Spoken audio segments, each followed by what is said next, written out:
This is Josh again with the mix Water Duct by a friend of mine. Actually, the song is not by him. Nope. The song is by No, it's Ava not. Luna.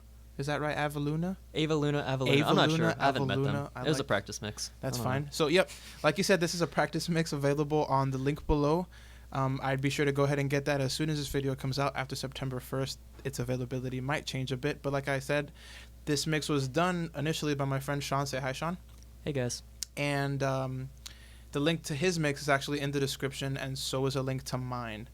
So that's cool. We're going to do drums and bass today, so let's just get started with those.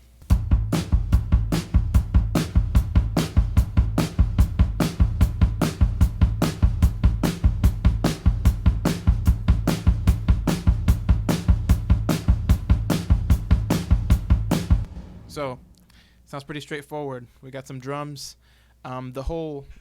I'm going to drag over the mix window just so we can give it a look. Sean is an auxiliary fiend. Yeah. He I have loves his auxes. So a lot of routing.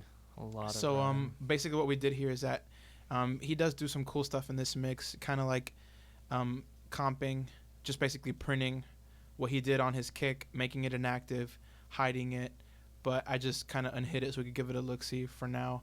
And then everything else, he has all of his snares, top and bottom, sent to a bus, processed on the bus. This is a good way to save processing power.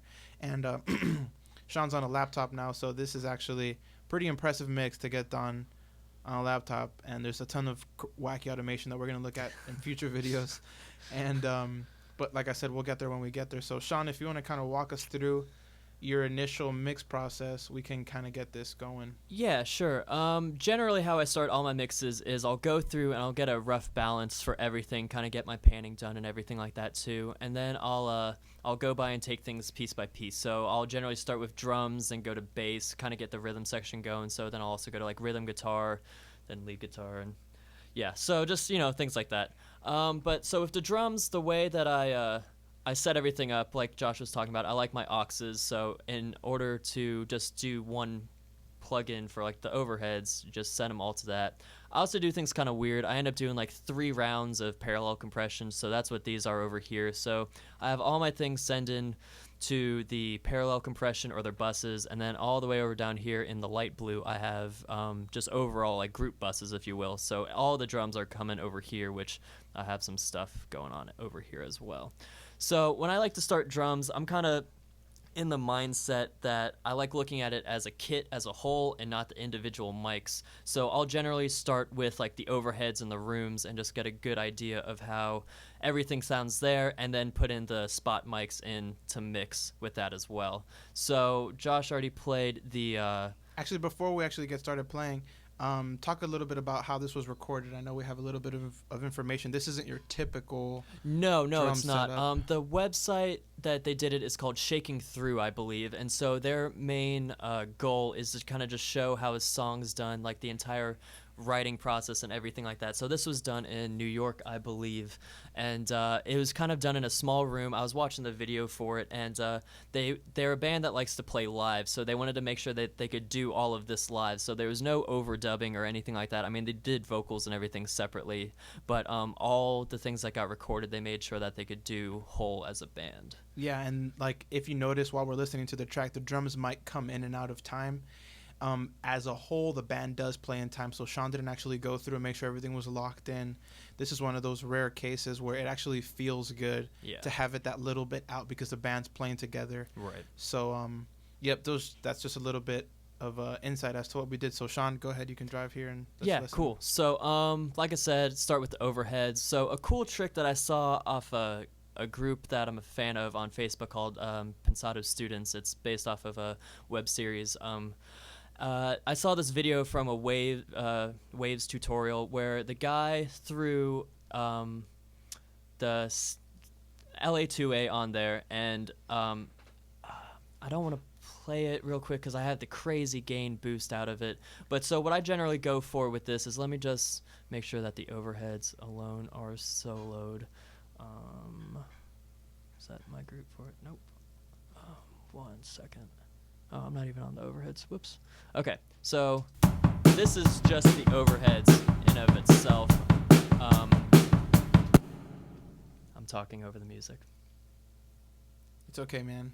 It's okay. Okay. I got that problem. If anyone watched my last series of videos, there's a bunch of stuff over to the left. I have a way to fix it. We're going to give it a shot this time. Let me know what you guys think. Sean, All right. we're Yeah, going to try sorry not to about talk that. over the music. That's the plan here. Sorry if that phased kind of moved around your head there. Okay, so with that little snippet, with my idea for panning, I kind of like to make sure that the snare's in the center, so that's why like one's off to the right over here, off to the, it's more at like 60 as opposed to far panning. So with the LA2A, I like to get maybe like 1 to 2 dB of compression, but the cool trick is you take the gain and turn it up a significant amount so that it's distorting the 2A.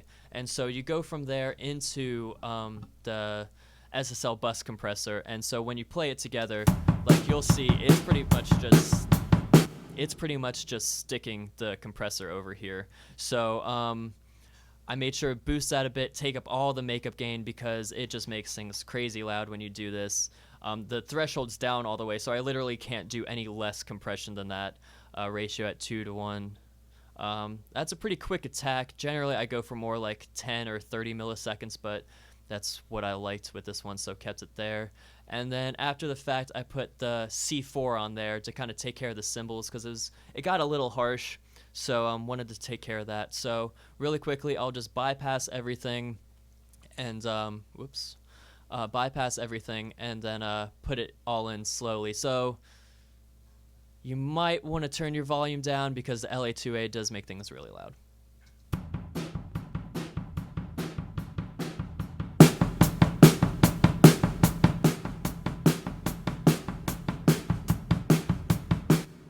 So yeah, so the C4 you really can't hear there because there's not too much crazy cymbal work going on. But that's it for that. And I do have a little verb going on as well, just to that I labeled that my Vox verb. So I think if you go over here, when I say Vox verb, it's really just like the whole song verb. I just kind of base it off of the vocals. That's what I test it with. So I was using the lexicon chamber, just a medium chamber, nothing too crazy. And then what I like doing with these verbs is I throw the center plug on it and just take a little bit out of the center. So anything in the center, it does kind of have that more dry texture to it, but then you get the whole reverb space around it. So then I just kind of edit some, so like the lows are more in the center, so the mud's kind of getting taken out and the punch is more to the side. So yeah, that's really cool. Can we go back to that 2A?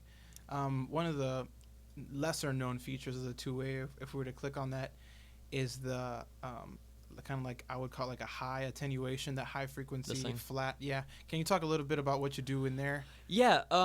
So let me just turn the gain down really quick so I'm not killing all y'all's ears, and just turn the volume up. So what I do with this is I'll play the music and just kind of have this go from side to side and just listen. You'll hear the main difference in the kick. So it's really just kind of what you want the kick to sound, or in this case, what you want the kick to sound like in the overhead. So if you wanted to have more bottom end to it, then you'd probably have it more on on the side that I have it on. Like there's pretty much none there. But or if you want less bottom end, then you'd rotate it. So I'll just kind of mess with that a little bit, and so you can kind of hear.